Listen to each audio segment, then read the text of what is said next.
All right, we're going to change things up. We've had some serious talks, we've had some fun talks, but I'm going to apply a little pressure.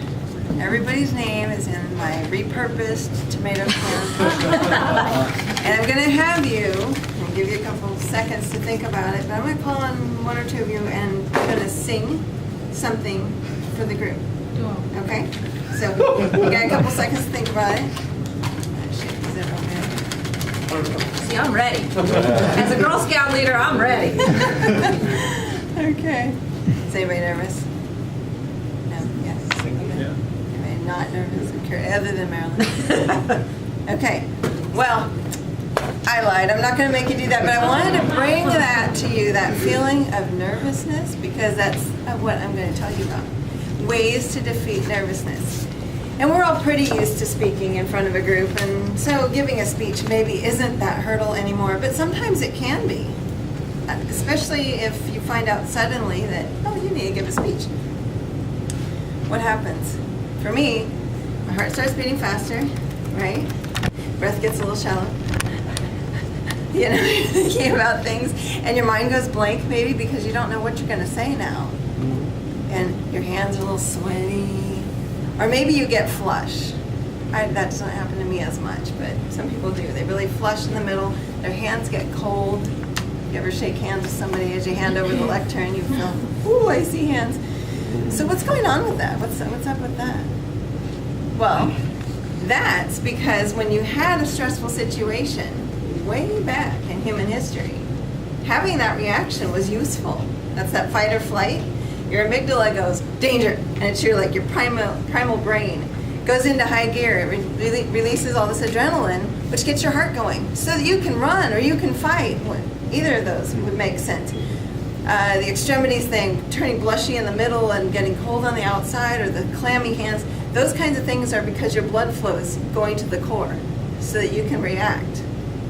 And it's not really useful when you're going to give a talk. Not very useful at all. And so we need to separate from that reaction a bit. Give ourselves a moment, shut off that primal brain, and re-engage your actual thinking brain, the outer part of your brain. So I have some tips for you on how to do that. One of them is to use your brain to calm your body. You're going to objectify what's happening.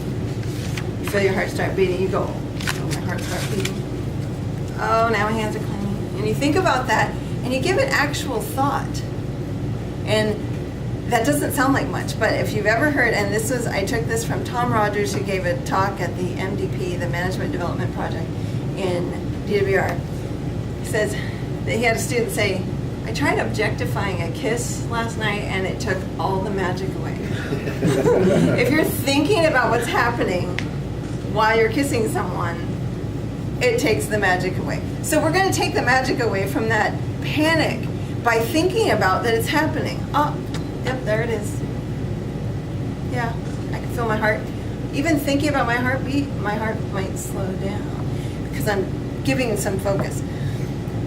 Another thing you can do is use your body to calm your brain. Breathe. If you would follow along with me, we're going to breathe in for about 3 seconds, hold it for about 3 seconds, and let it out. Ready?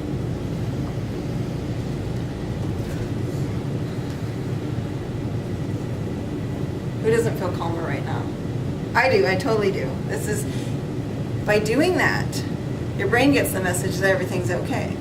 Because you've stopped that little pant, that little shallow breathing that you had going on. Get rid of that. Breathe, and your body relaxes, and your brain goes, oh, I guess we're okay.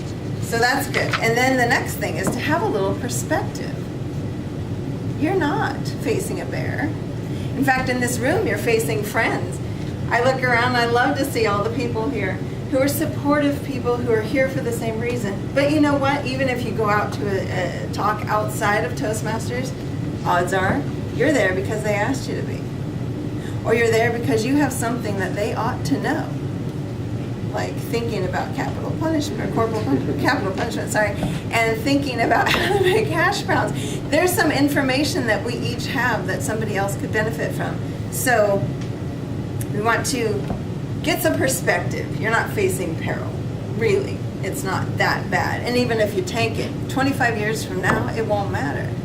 Gosh, 25 minutes from now, it might not matter. Nobody's sitting there thinking, oh, I remember that time that you totally tanked that speech.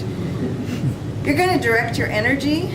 If you have this nervous energy coursing through your body, give it somewhere to go. I've said this before. Make some tight fists before you get up here. That helps get the blood back to the extremities. It also gives you somewhere to put that nervous energy. Get rid of that. You can tighten your leg muscles. Nobody sees that. And then just let it loose.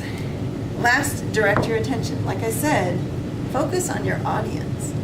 It gives you a lot more comfort to know that you're up here talking to them for a reason than that you're up here talking.